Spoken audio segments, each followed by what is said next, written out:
Нам рассказали, что хозяева привели Гранда во двор, когда он был еще совсем маленьким. Щенок сразу оказался на цепи, ему вменили обязанность по охране дома.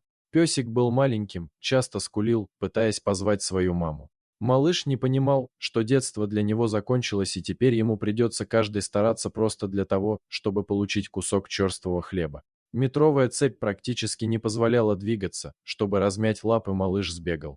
После скитаний Грант возвращался, а хозяева встречали его руганью, а иногда не только ей. В этой семье пес прожил 5 лет, все это время его движение ограничивала короткая цепь, полуразрушенная будка с трудом спасала от ветра и холода, а в миске редко появлялось что-то кроме скисших объедков. Когда пес больше не мог мериться со своей судьбой, он освобождался от ошейника и убегал. Когда Грант попадался на глаза людям, они были уверены, что перед ними бродяжка, ведь хозяйский пес просто не мог выглядеть столь ужасно, тощий, с грязной шерстью, покрытой колтунами. На улице псу также было сложно, но он хотя бы не был ограничен в движениях, а иногда ему даже удавалось выпросить у людей угощение или найти косточку. К сожалению, псу не всегда удавалось съесть свою добычу, поскольку другие бродячие собаки отбирали у него еду. Зимой пес решился на очередной побег, на этот раз твердо решив, что назад он не вернется.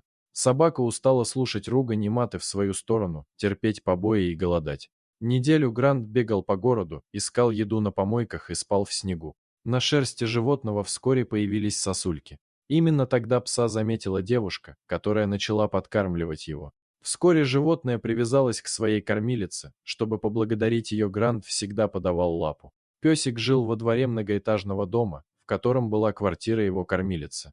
Вскоре жильцы стали возмущаться тем, что во дворе живет пес, а затем и вымещать свою злобу на животных. Девушка поняла, что люди могут навредить Гранду, и обратилась ко мне за помощью. Гранда я забрала сразу. По виду он помесь ретривера, спокойный и добрый. Для песика мы нашли место в загостинице, где уже живут мои подопечные.